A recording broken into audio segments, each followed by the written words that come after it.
cette capsule vidéo de Direction Culture, on vous invite à un moment marquant du Festival de la Naudière, le grand retour de Kent Nagano, chef émérite de l'Orchestre symphonique de Montréal. Au programme, de la musique du répertoire français, allemand et autrichien.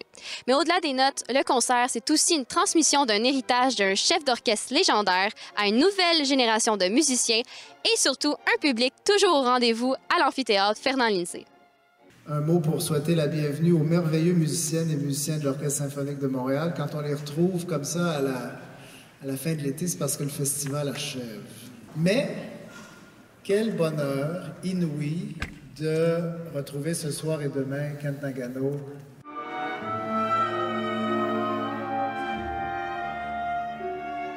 C'est Kent Nagano qui dirige les deux concerts de ce week-end. Évidemment, Kent Nagano qui a été directeur musical de l'OSM, donc le prédécesseur de Raphaël, pendant presque 16 ans. C'est la première fois qu'il revient au festival depuis 2021, depuis la pandémie en fait. Et donc, c'était tout à fait naturel de le réinviter, de le retrouver. Il est une des figures les plus aimées du public lanaudois, québécois. Et puis, au-delà de ça, on se connaît, hein? On travaille ensemble depuis très longtemps, donc on discute des programmes, des œuvres, de toutes les possibilités, en fait, de ce qui nous intéresse mutuellement. Puis, à un moment donné, il y a une rencontre quelque part, on se dit « Ah, ça y est, c'est ça qu'on va faire ». C'est très, très spécial. D'abord, je viens de faire une plaisanterie avec l'orchestre. J'ai dit ici, c'est le plus beau acoustique en Amérique du Nord. C'est vrai d'ailleurs que cet amphithéâtre, l'acoustique est pas seulement très impressionnant vis-à-vis l'habilité de vraiment créer un beau son, mais en même temps, ça donne pour nous et le public un sens intime, d'être très très proche. Et on connaît tous les salles de concert, les amphithéâtres où on sent très éloigné et pas du tout connecté. Ici, au contraire, on sent très très proche à le public. Et ça veut dire que cette région est très très spéciale historiquement et surtout sur le plan de l'histoire de la musique. Je parle particulièrement de folk music, folk tradition. J'ai appris tellement pendant que j'étais ici par les artistes de folk de cette région ici, liés à une ancienne histoire à Québec. Alors, ça, évidemment, il y a une réflexion avec le public quand on vient ici. C'est important pour l'OSM de venir et vraiment confirmer notre racine comme Québécois. C'est le plus grand événement qui attire le plus grand nombre de touristes et de festivaliers. Et donc, l'ensemble de la région en bénéficie. Là, les restaurants, les bars, on fait des partenariats avec des sites agrotouristiques où les gens vont aller faire une petite visite dans le coin avant de venir au concert. Donc, on essaie le plus possible de bien s'ancrer partout dans la région de la Naudière. Qu'est-ce qui vous a donné envie de venir ici aujourd'hui? En fait, je viens au Festival de la Naudière depuis au moins 10 ans, au moins une fois par été, parce que ça fait plaisir, ça fait partie de mes plaisirs estivaux, d'écouter de la musique classique dans une ambiance décontractée. C'est la première fois ce soir que je viens écouter, puis je suis excitée parce que Kent Nagano, nous, on est abonnés à l'OSM, mais à Montréal, puis je connais bien Raphaël Paillari, mais Kent Nagano, j'ai jamais eu la chance de le voir diriger. Alors, ce soir, c'est ça que je viens faire. J'avais le goût parce que Kent Nagano, comme ça m'intéressait full de voir son retour, mais aussi parce que je chantais à la deuxième scène juste avant sa performance. Depuis la fondation 1978, je crois. Bravo, Père Lindsay. C'est ma 48e année. Donc, je suis lanaudois pur laine. Puis, quelle pièce de musique vous avez le plus hâte d'entendre ce soir? Ce soir, c'est le retour de Nagano. Le concerto de violon, là, il va y avoir un invité spécial.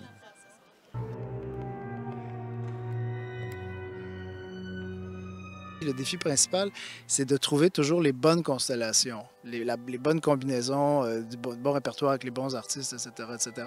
Puis, c'est là que ma subjectivité à moi entre en ligne de compte. Puis après ça, celle de mes collègues aussi. Quelqu'un d'autre le ferait très bien, probablement, mais pas avec la même sensibilité.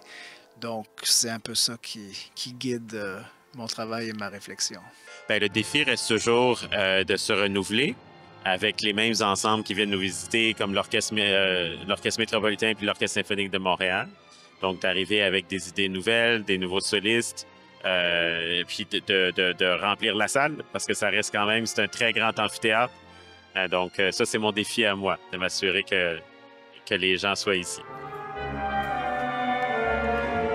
Dans la tradition musicale romantique de l'Allemagne, en fait, la nature joue toujours un rôle important. Il y a toujours un peu une réflexion sur la place de l'être humain dans son environnement, dans la nature en filigrane. Puis pour l'amphithéâtre ici, ben ça va de soi, en fait, hein, parce qu'on est aussi un peu au milieu de la forêt. On est vraiment entouré de couleurs, le vert, le bleu, des couleurs très douces qui nous rappellent les éléments fondamentaux, hein, que ce soit l'eau, l'air et tout ça. Donc, tout ça était parfaitement naturel. Et puis, on voulait aussi, par exemple, pour le concert de ce soir, mettre en lumière un musicien de l'OSM. Donc, le soliste de ce soir, c'est pas un soliste invité, entre guillemets, c'est quelqu'un qui est un membre, qui est membre à temps plein de l'OSM, Todd Cope, donc le clarinettiste. Et ben, la question est souvent une question d'équilibre, hein, c'est-à-dire qu'entre l'Autriche au début, l'Allemagne à la fin, ben, d'avoir un morceau français au milieu, mais qui correspond à peu près à la même époque, ben, c'est ça qui est intéressant aussi. C'est-à-dire qu'on a des perspectives différentes, réunies, qui nous racontent un peu comment les artistes, les compositeurs réfléchissaient il y a, on va dire, une grosse centaine d'années. Puis qu'est-ce qui peut nous interpeller encore de cette époque-là, de leur travail aujourd'hui?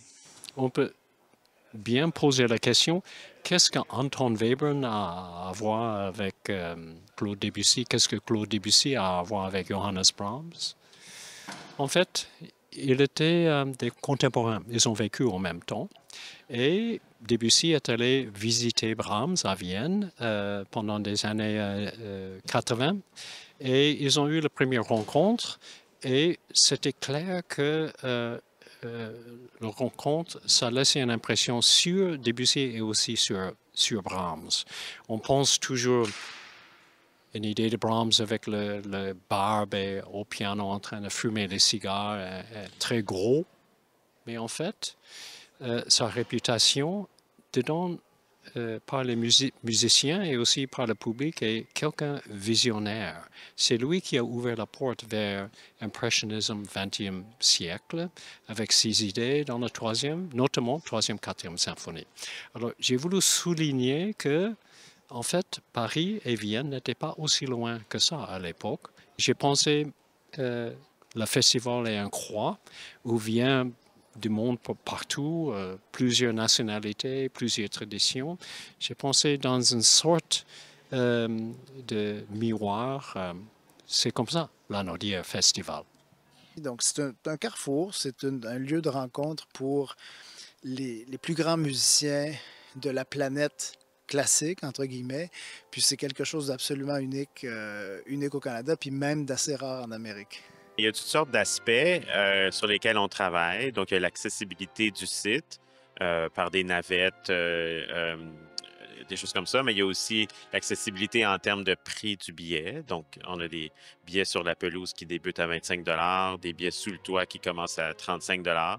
Donc, on essaie de rendre ça le plus accessible possible en offrant des billets gratuits aux enfants de moins de 17 ans ou à 50 % pour les 17 à 25 ans. Donc, il y a toutes sortes de stratégies comme ça, mais on a aussi une équipe de médiateurs, médiatrices qui vont à la rencontre des festivaliers qui viennent sur le site pour démarrer une discussion autour de la programmation qui va être interprétée sur scène pour aider les gens à mieux comprendre la musique qui fait partie du festival.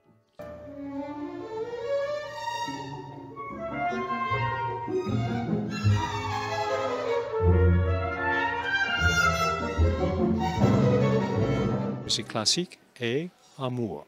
Les deux choses sont des choses qui restent fidèles à nous, malgré tous les changements, malgré tous les moments d'évolution, transition. C'est pour ça que classique musique est peut-être aujourd'hui plus important que on n'a jamais eu dans les dernières 100 ans avec cette transition maintenant. On peut compter, ça allume ce qu'on sait est la base de l'humanité, la base de l'humanisme. Ça supporte nos sentiments, amour, tristesse, mémoire, souvenir, tous les côtés qu'on a comme être humain. Et peut-être c'est assez bruyant maintenant dans cette pop culture, social media, mais en fait, classical music est là. Et on voit, le public vient de plus en plus, au moins chez mes orchestres, parce qu'ils découvrent que fidélité compte et la musique classique est fidèle.